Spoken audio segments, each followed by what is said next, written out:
back to the VET S.O.S show, brought to you by the Who You Know Network. Remember, don't drown in the sea of transition. Grab the VET S.O.S Lifeline.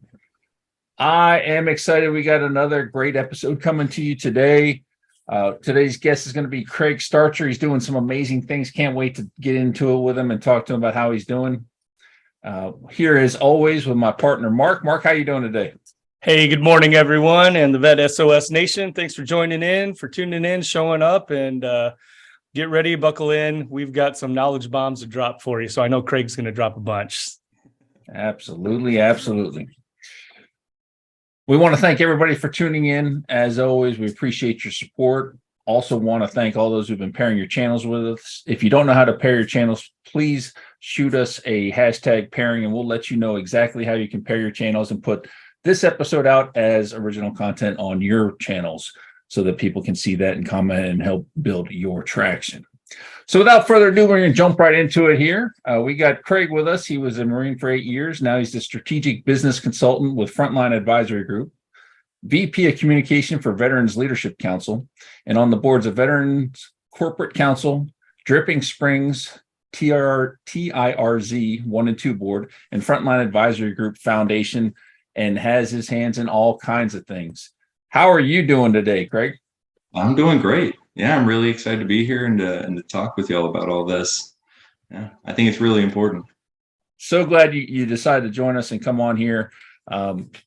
First, I got to know, aside from being a veteran Marine, what makes you want to be in the veteran transition space? What makes you want to give back to the community? Honestly, I don't think a lot of us are prepared well for a transition unless you happen to come across the right person. I was fortunate that someone left a sticky note in my transition folder that told me to look up a corporate fellowship, and that Hiring Your Heroes happened to be the first one that popped up on Google. And so I was just extremely lucky, and I don't think that should be the case. And honestly, when I started my transition, I felt really bad because I didn't set up my Marines for success in their transitions because I didn't know about a lot of these programs. That is a reoccurring theme that we are hearing with guest after guest after guest. Like Brian Arrington talks about that all the time. And one of the reasons he started Vets Industry was he felt like he had failed, his service members. So definitely applaud you for giving back. And I love the story. I mean, the sheer luck that someone left you a sticky note telling you to do a fellowship. Yeah, and it's crazy because they weren't able to advertise these programs. So it's just like that very generic, go look up this term pretty much. That is awesome. I'm assuming then that your belief may be that the transition people planted those things, or do you think it was just some random? Okay. Yeah, it was someone that was auditing our folders to make sure we had all the boxes checked, and she just happened to stick a sticky note in there, and I was very fortunate. Love it. So, did you say that she was involved? Was she in the military at the time, or? No. She was just part of the MWR type transition program, working in that office, and like that, because we do that gaps analysis to show what kind of certifications and experience do you have, and what's the type of job that you're trying to transition to, and seeing where do you need to get additional training or experience before you can really do that during the transition. I see. Yeah, and that was the only thing that she put in there. It's like a transition guardian angel. Exactly. I'm so happy for it. That is a fantastic story, and one of the reasons why we started this podcast was that try to help people get that information, learn about the different organizations that are out there. 40,000 plus organizations. Where do you start? And we all know the DoD's not going to talk about them because they're nonprofits, not associated with the military. So they have their program to get you started, but you got to do that homework and get out there and get after it. So love how you got started in it. Love the fact that you give back because of potentially a very simple sticky note that changed the course of your transition. Absolutely. That is just absolutely amazing. In reading through your bio, I noticed that you talked a lot about education and the benefits of the military and things that the military could help you with educationally. Are there things that you like to talk to people about or make sure that they know about as when they're in the military and as they're transitioning, and then that money available to them? Yeah, absolutely. I mean, it really starts while you're in the military. I tell people all the time, no matter what your experience with the military was, you can't say they did not educate you or give you responsibility and experiences to help you outside of the military. I went to every single financial management and leadership type program that the Marine Corps offered for my rank, just because I asked for it, or I set up the time to be able to do it and was persistent. And all of those are free. You just have to get approval and sign off for it. The other is, a lot of people don't realize those online tools that the branches have, like for Marines, we have MarineNet. There's actual certification programs in there. Like, you can get your Lean Six Sigma black belt through MarineNet. Like, they have all the courses there, and then you just go and do your projects and get it signed off. Like something that simple.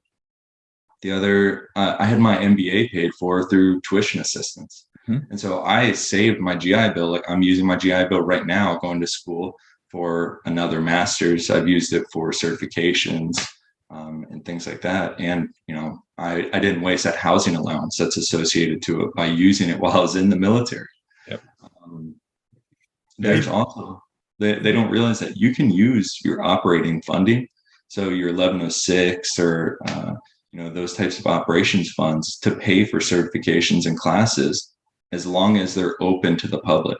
And so, for example, we used 1106 to pay for me to go to a PMP course.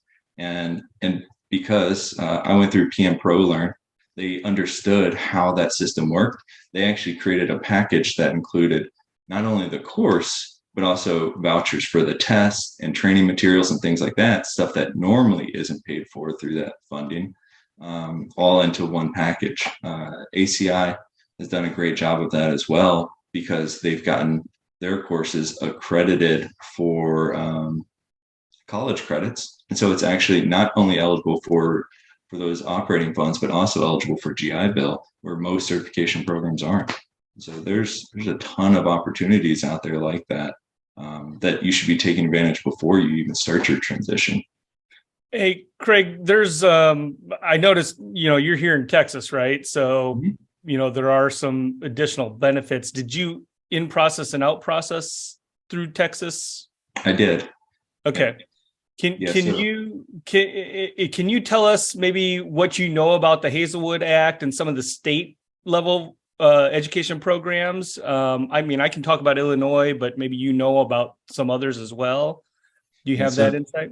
So the Hazelwood Act it's an awesome tool for those that, you know, got into the military while in Texas. For me, I'm not able to take advantage of it. I have a 90% rating, and so since I don't have full 100%, like, I'm not eligible for it. But when I was in school, I had a lot of friends that were, and so because their parents were fully disabled, had a 100% rating, their entire college was paid for. Like, so they didn't, you know, without having to go through any other grants or scholarships or anything like that. So it's just an amazing tool for those here in Texas. And same, there's some cases where it's also available for spouses and things like that.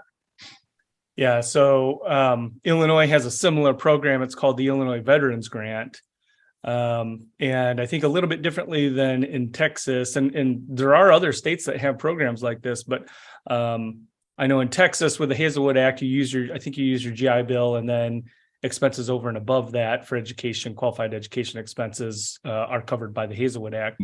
With IVG, the Illinois Veterans Grant, if you're a veteran in Illinois, and you in-process and out-process through Illinois MEPers, then you can go to any state-funded school and use GI Bill and Illinois Veterans Grant in conjunction at the same time. So make sure that as you're out processing, if you are going back for certifications, training, degrees, right, that you're tapping into the state level funding as well. Yeah, I served with someone in DC that they were kind of able to double tap both of those, as one was he was using up all of it, transition right into the next one, and was able to pay for his executive MBA that way. Yeah. Yeah. That's I great. completely agree with you on the education piece. I did the tuition assistance, got my master's degree through the military, didn't have to use the GI Bill. And then the last couple of years, I've been making full use of the cool credentialing money, $4,000 a year to work on, credentialing.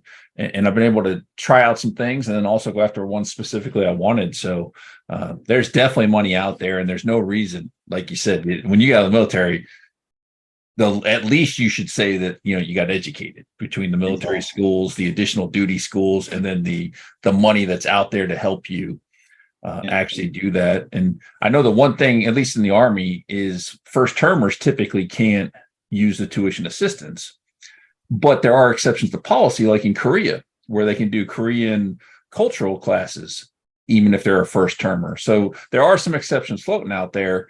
So really, there really is, in my opinion, no excuse not to get a little bit of education, at least while you're in. Man, I should have tapped into that, I guess. I need a little bit more Korean cultural education. And you mentioned that apprenticeship program. I don't think a lot of people realize that you can go through that and get a journeyman certification for doing the job that you're already doing. You just have to capture it. And a lot of my Marines were doing that for financial management because they didn't have degrees, but they wanted to make sure they were getting credit for it and had something to show on paper after they got out. And there's also a lot of programs, we didn't really mention it, but for military spouses that are out there, like my CAA, my wife did that. She was having to switch colleges because the military was moving us around so she could finish her degree. And she took advantage of that. It'll pay for some, I believe, college courses or a certification or something to, kind of help and make those transitions easier while you're finishing up school and stuff. And so I think those programs are amazing. I've seen Hiring Our Heroes. My fellowship I did with them. The other fellow in our program was a military spouse. And so those types of programs are great. Can you tell us a little bit more about the Veterans Leadership Council, how you got involved with that and the work that you guys are doing there? Yeah, so with Veterans Leadership Council, I got involved because in DC, my wife, she comes from the political community. And so I was involved with a political professional networking group there. And really working with that group just showed me the power of having a strong network. And so when as I was transitioning, I actually came across VLC because they have just an amazing DC chapter. There's 60 to 100 people at each event. I remember that event was hosted at Deloitte with three CEOs of AI companies, and some of the stuff that I learned, like having the T structure of being very top level generalist with one thing that you're really good at, like a T structure, that just stuck with me. And so I've followed that organization all through COVID, and these types of networking groups and stuff like that. COVID was a tough time for them, and whenever we kind of got past that, it's time to ramp everything back up. I reached out to them to make sure I was involved, and so I was very fortunate that they asked me to do communications because honestly, I have no background in communications. I would say every single FIT rep I had said I needed to work on my communication skills. So this has honestly just been such an amazing learning opportunity and to work with these folks. And so Veterans Leadership Council, I referred back to that networking group is because they're a premier networking group for veteran leaders. And so you have all these transition programs like Hiring Our Heroes and things like that. But after that transition, there wasn't really a place for you to stay connected with veterans. And so that's where VLC comes in. And so we've got chapters in DC, Chicago, Denver, and we're standing up one in Pittsburgh. And they're hosting monthly or quarterly events. And then we're also hosting remote events for those like me that don't live in any of those cities. And so it's just been great. And the people that I'm meeting through this network has honestly introduced me to you, Shawn, through one of the guys on my social media team, who is also one of my Marines back when I was in Norfolk. And so it's just been really rewarding. All about who you know, right? Exactly. It really is. And they So, don't explain it to you until you hit your transition time. Yeah. You said you're standing up new chapters. What's the requirement to stand up a new chapter? yeah. So that's something that we're discussing right now is we don't want to grow too quickly. We were talking about that just before this about companies that grow so fast that they run into bugs and things like that with their products. And so we don't want to do that.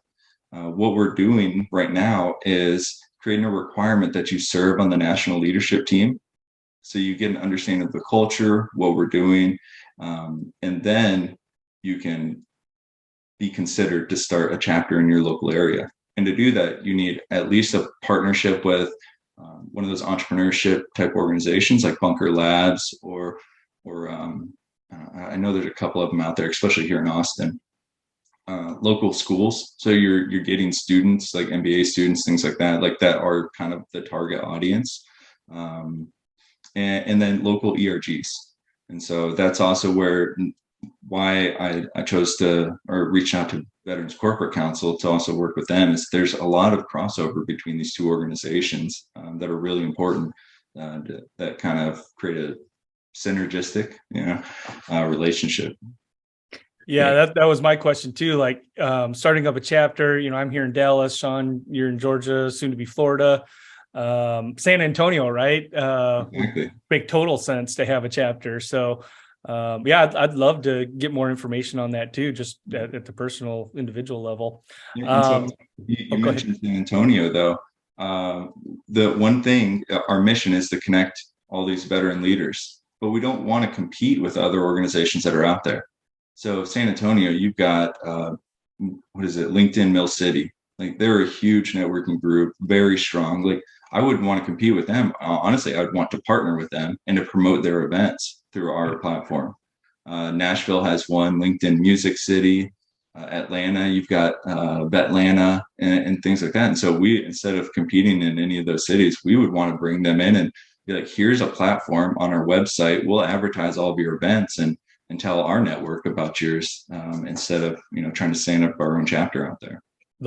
That's interesting, and I think because that's where I was sort of going with it is I know we got Bruce Thompson, we got David Trenholm who's coming on here in a little bit, all in Jacksonville. We got Will who's been on the show down in Jacksonville running Vets on Tap. So there's a lot of veteran powerhouses down there in Jacksonville. So I think it'd be a great spot to do that. But maybe that's the answer. Maybe it's a partnership.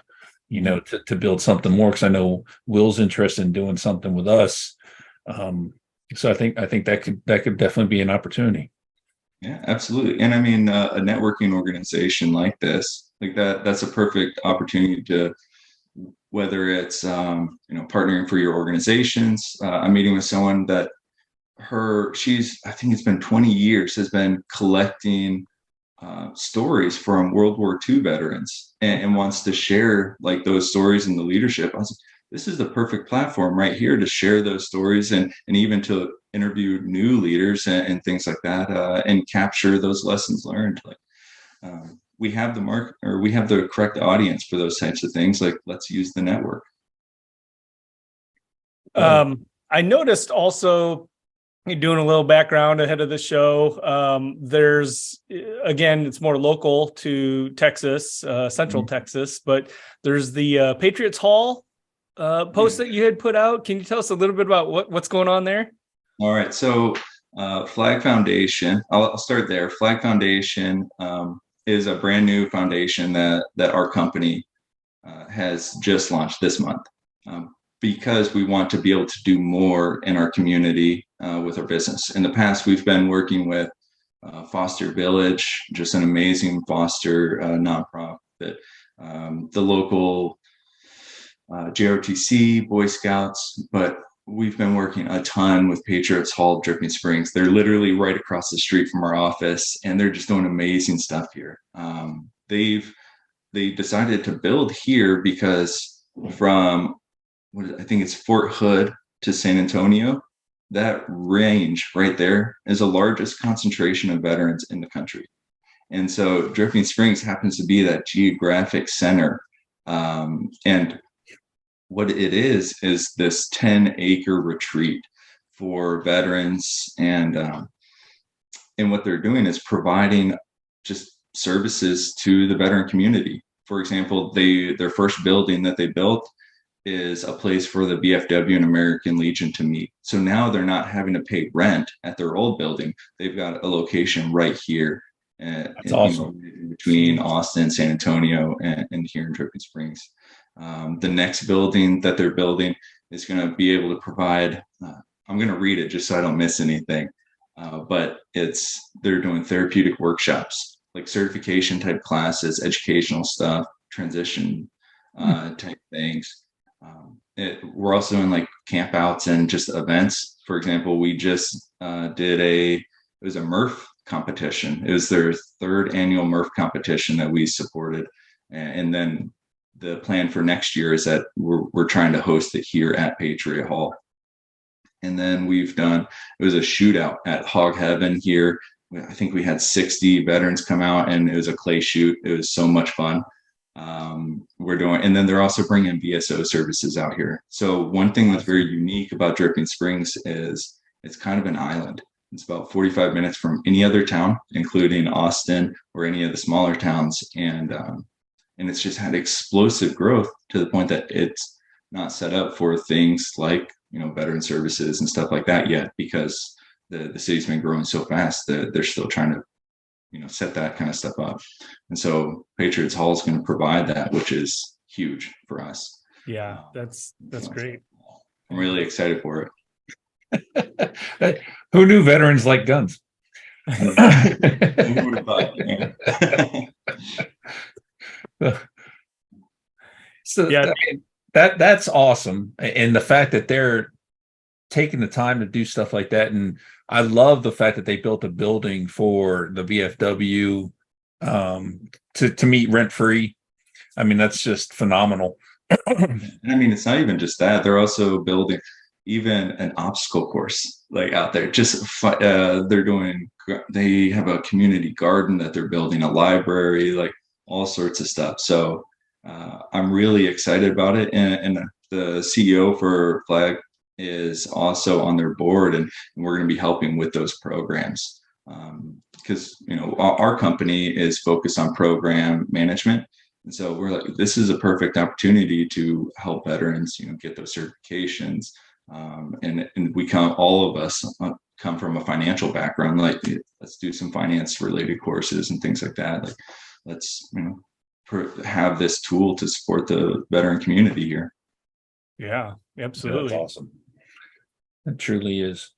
So with VLC, how can people get involved with that? Especially if there's not a chapter local. You said that in order to even stand up a chapter, you want people serving on the national board. So how do people get involved in things like that? Is there a cost? Is there a recommendation process? How's that work? So right now there's no cost. We've been discussing over the past year what a membership rate would look like. And we really haven't settled on one that we're happy with. And so we're still just leaving it open completely. Right now it's, follow us on LinkedIn and attend the events that we're hosting, whether it's our events or these other organizations that we're watching and sharing their events, because we have them all over the country. And we also have a book club that's we're about to go into our third month. We're reading Essentialism, which completely changed my morning routine. And I'm super excited for it. And this group is just an amazing group of leaders. Like, we've learned so much. And so we have those national remote type events as well that you can be involved with. But honestly, it's not something we've really talked about yet. But one of the values of veterans being involved in organizations like this is that it's a place for you to learn. Like I said, communications, right? I had no background in communications, but working with this team, VLC has been kind of like a sandbox for me to experiment with when it comes to communications. And I've learned a lot from being able to have this kind of low risk environment, because I'm not going to experiment with our company's, communication stuff, because there's money and jobs and stuff on the line for that, right? But this is a place for us to do that and to learn together, and to learn from other veterans that are trying to support the community as well. And so I would say, if you're really interested in getting involved with VLC, come and join the national leadership team or the board. And so I've got 2 open programs director roles.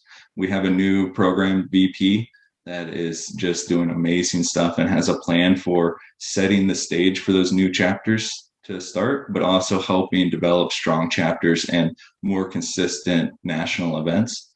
My communications team, I'm looking for 3 new people for that as well. And so there's definitely opportunities to be involved with VLC or, a bunch of these other nonprofits that y'all are talking about. And I recommend veterans get involved with them because you feel good about it, but it also gives you an opportunity to learn something that maybe you don't have the opportunity to do at work or something like that.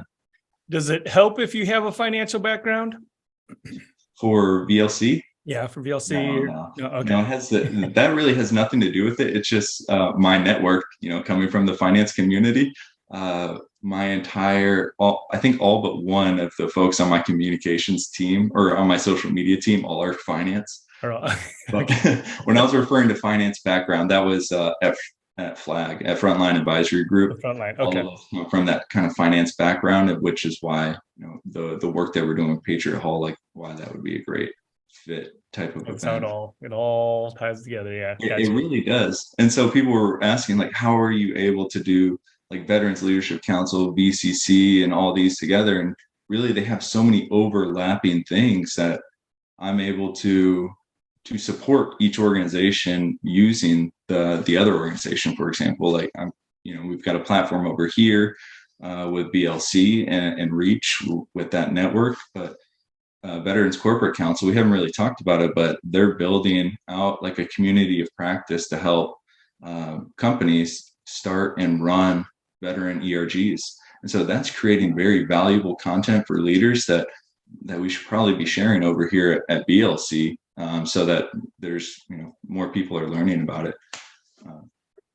So tell us a little bit more about BCC. I mean, that sounds phenomenal because I know that like with the company I'm going to be going to work for, they don't really have any ERGs yet. A fairly small company that's growing. So it could be definitely, something that'll be happening in the near future. I'd be interested in learning definitely more about that. Yeah, I think that it's very valuable for companies to have these veteran ERGs. When I did an apprenticeship during COVID, during my kind of messy transition out of the military, and I was fortunate to land with State Auto Insurance. And there's a group of veterans there that I asked if they had an ERG. And they're like, no, it sounds like a good idea. Let's do it. And and these like being able to kind of set that up and see what challenges and questions we had. Like these are all lessons learned. We learned from the military. Capture your lessons learned and share them with everybody. That the Veterans Corporate Council is trying to do. And so everyone on the team kind of has very similar stories, whether they're small ERGs or large ones. They see these challenges and want to make sure other companies aren't going through that. And then they also want to connect the ERGs so that we're sharing resources, sharing people, and things like that. So there's no reason for us to compete with each other. I've been really happy with how open companies are with sharing their lessons learned from their ERGs for us to be able to kind of consolidate and capture. It's been amazing. And the That's team great to hear. is like they all have the influence to actually execute on the stuff that we're sharing. Yeah, I think more companies need those initiatives, especially so I'm separately and independently, I'm in the financial services industry as well. And, I'm with a Fortune 100 company. They don't have an ERG. They don't have a support group for their agents, and advisors and things like that. So I tried to start one here locally. I kind of dropped the ball on that. This was like years ago. And I was, really newer to the business at that point in time. But, you bring up a great point that, there is a lot of resources that they can provide. And then also an interface for the community coming out of active duty, right? They've got a built-in network. When they're trying to get their foot in the door at a company, there's a natural synergy there. So very important. Very important. For companies that don't have a veteran ERG, it's just a missed opportunity for them. Like it's great for building that community within the company, but like that's a resource, a financial resource that the business could be using. I was talking to one of the board members from BLC who used to consult with veteran ERGs, and he was explaining that the veteran ERG is going to be the most diverse organization you have in your company. That everyone's coming from different areas, different ethnicities, like different backgrounds, like work experience backgrounds. And so when you're thinking of, for example, testing a new product, like who better to go to than the veteran ERG that's going to better resemble the diversity of the market then. So it's just a missed opportunity to not have that type of organization within your company. I think Mark's realizing he doesn't have his little bomb icon to drop. I don't even have a mic with me to drop. I guess I can drop my Yeti, but that's a fantastic point. And I'm definitely glad you brought that up because it needs to be discussed. So we're coming down to the end. This has been fantastic, Craig. Because one, I knew a little bit about VLC, through asking questions and things like that. Didn't know anything about VCC, and I think that's a game changer. I think if we can get all these ERGs sharing information and best practice, that's going to be huge. So I appreciate you sharing this information with us. And Dripping Springs sounds like a destination spot now. Someplace. Yeah, I need to get down there. I mean, it's right down the road for me. What, like 3 hours, maybe? Yeah, not even that. Out here. I'll let you know next time we're hosting an event over at Patriot Hall. Yeah, nice. Please do. Yeah, give me a reason to get back down to Salt Lake too. So. Oh yeah. So as we close out, is there anything you want to leave the audience with there, Craig? I would say the one thing is to get connected with one of these organizations that y'all are talking with. Like there's no reason to not be connected with them. There's so many opportunities to learn from, and it also just feels good to be able to give back to the community. And the other one, we didn't really talk about it, but there's organizations like Veterati and things like that out there for you to mentor. Like after your transition, no matter what level of a company you're in or anything, like you've been through something that someone else hasn't, there's no reason for you not to be mentoring those people that are about to go through their transition. And so getting out there and mentoring, I think is really important, and it's extremely rewarding. So those are the only two things that I had that I wanted to leave the group with. Outstanding. And then what's the best way for people to connect with you if they want to link up, ask questions? I'm always on LinkedIn. Okay. Nature of being doing communications with VLC, I'm always there. And reach out to me. I'll send you my Calendly, and I'm happy to connect and talk face to face. I prefer to talk face to face. So, yeah. Absolutely, and we'll have your contact information posted with the episode so that people can get after it and talk to you. Mark, any parting comments? No, I just very basic. You guys connect with Craig, man. I'm just super impressed with everything I've heard and looking for ways for myself, right, to get involved with some of these things. So absolutely connect with him, and it's all about who you know. Yep. Yeah. Thank you. Thank you so much for coming on today, Craig. Great bunch of information, some things that I think are definitely going to help our community as a whole to grow. And we want to thank everybody for tuning in today. And remember, don't drown in the sea of transition, but grab the VET S.O.S Lifeline.